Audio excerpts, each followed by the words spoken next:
السلام علیکم دوستو،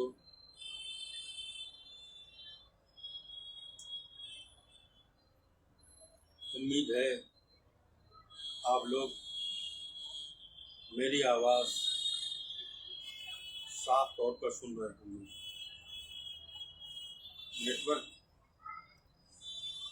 پرابلم کبھی کبھی ہو جاتی ہے، جس سے کنیکٹیوٹی میں مسئلہ پیدا ہو جاتا ہے۔ میں نے اپنے وقت کے مطابق، آپ سے وعدے کے مطابق، دیے ہوئے وقت کے مطابق آپ کے سامنے حاضر ہوں، آپ کا شاعر، آپ کا دوست نورین فیضآبادی۔ امید ہے کہ لوگ مجھ سے جڑنا شروع کر دیں گے۔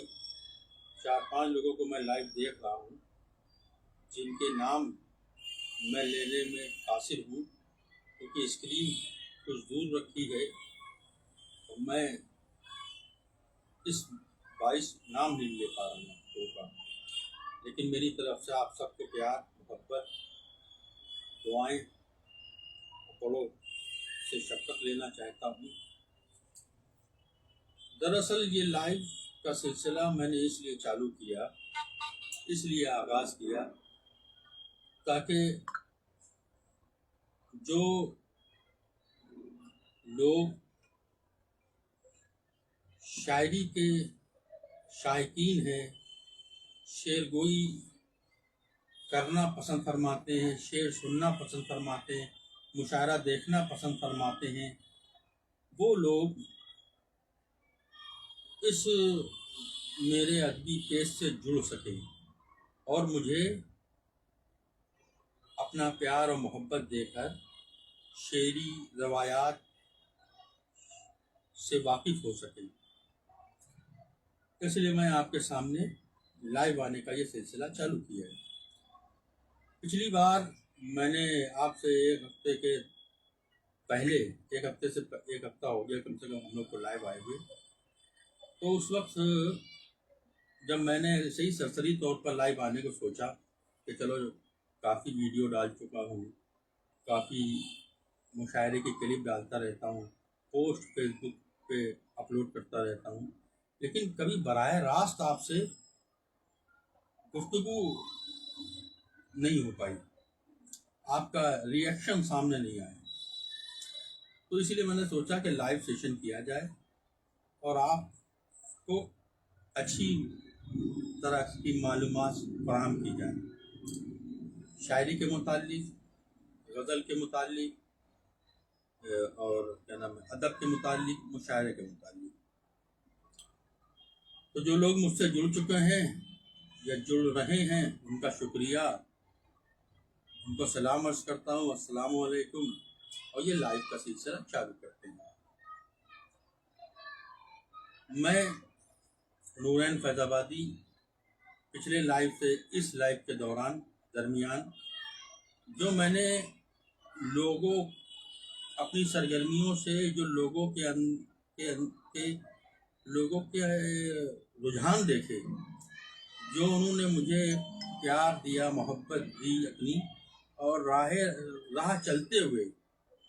میری بائک مجھے روک کے چائے سے نوازا اور دیگر لوازمات پیش کی، اور یہ کہا باقاعدہ کہ میں آپ کے ویڈیو سنتا رہتا ہوں۔ اور میں نے سوچا کہ اس آدمی سے میری ملاقات تو سالوں نہیں ہوئی، لیکن دیکھیے الیکٹرانک میڈیا کا کتنا کارگر ثابت ہوتا ہے اگر اس پر صحیح کام کیا جائے، اس سے صحیح کام لیا جائے۔ تو میں حیران ہو گیا کہ واقعی کیا الیکٹرانک میڈیا اتنا بڑا پلیٹ فارم ہے، یا اتنی بڑی کوئی ایسی چیز ہے جس سے ہم زیادہ سے زیادہ لوگوں سے جڑ سکتے ہیں اور اپنا پیغام اور اپنی معلومات اور شاعری کے تئیں اپنے جذبات دوسروں کو بتا سکتے ہیں۔ میں حیران ہو گیا ایک ہفتے کے دوران اس طرح کے الفاظ سننے کو ملے اپنی تعریف و توصیف میں، کہ میں خوش ہو گیا اس فیس بک پلیٹ فارم سے۔ کسی نے کہنے لگا میں آپ کی ویڈیو سنتا رہتا ہوں اور آپ کو لائیو بھی دیکھا پچھلی بار، آپ نے بہت اچھا